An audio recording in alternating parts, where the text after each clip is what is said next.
Good morning, students. How are you?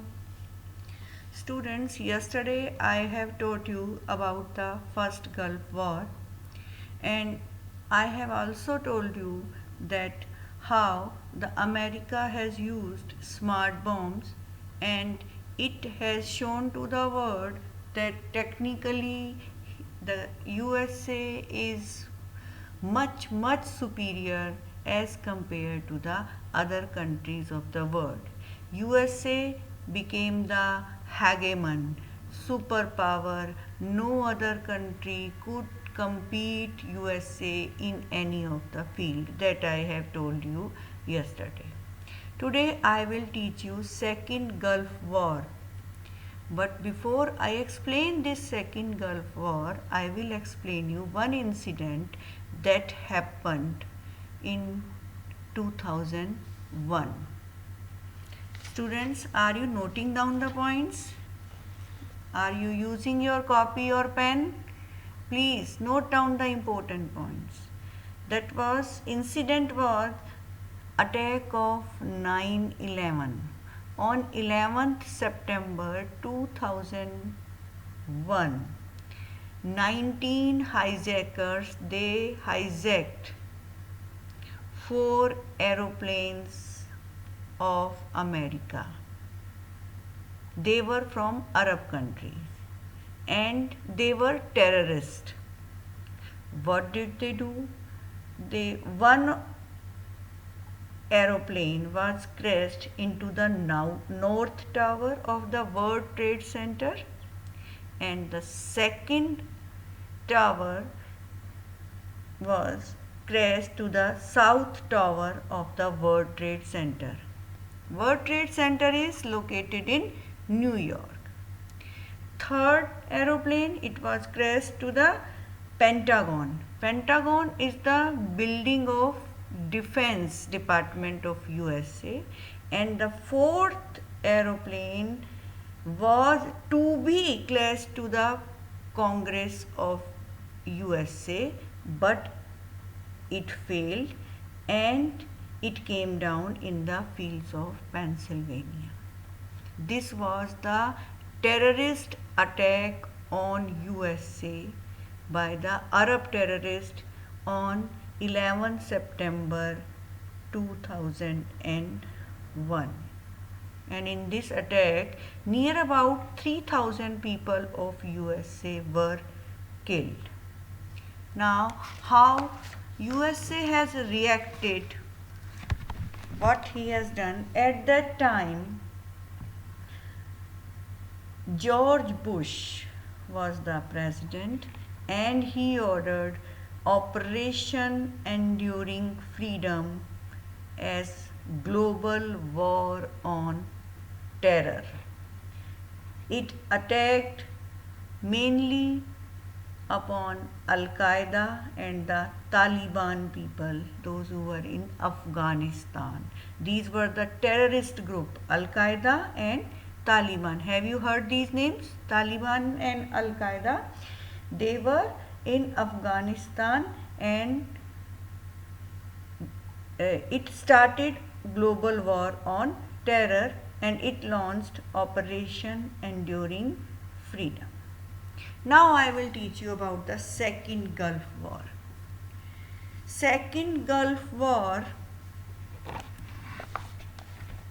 was the invasion of Iraq by USA on 19th March 2003, and the code name given to this operation by USA was Operation Iraqi Freedom.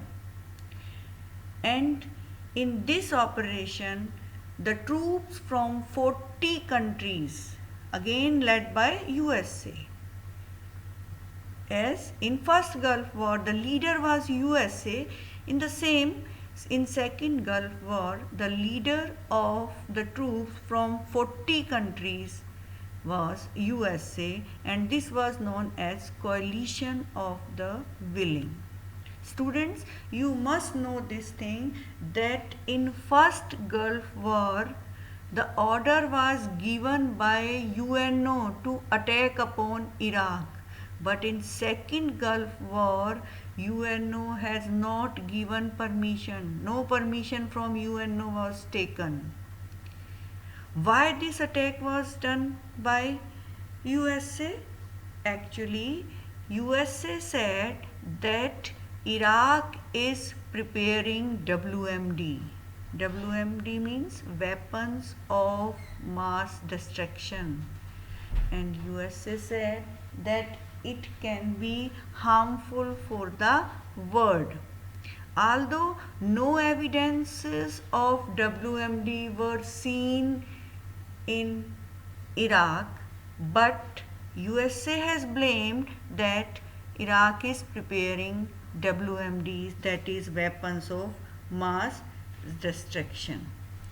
Actual motive or actual objective of USA was that USA wanted to control Iraqi oil fields. You must know, students, that Gulf countries are having oil fields. All other countries of the world, they purchase crude oil from the Gulf countries. So USA knew this thing, that if there will be the government which will be friendly to USA, the government of Iraq, if it will be friendly to USA, only then I can get oil from Iraq at cheap price. So the hidden motive was, number one, to control the oil fields of Iraq, and number two, to install a regime, means ruler, that is friendly to the USA. At that time, the ruler of Iraq was Saddam Hussein. What was the result of this war? In this war, Iraq was defeated. Saddam Hussein fell swiftly, but USA wanted to install a regime friendly to US. That was not possible for USA. USA was not able to pacify Iraq, or there was insurgency against USA. The people of Iraq, they were in favor of Saddam Hussein. They were not in favor of USA. There was insurgency against USA, and first time USA has lost 3,000 military persons. Although the 50,000 Iraqi people were also killed in this war, but this first time it happened that it could not completely control Iraq, and it had lost 3,000 people. So this Second Gulf War was a symbol of military and political failure of USSR. So students, that's all for today. Tomorrow we will meet again. Till then, goodbye.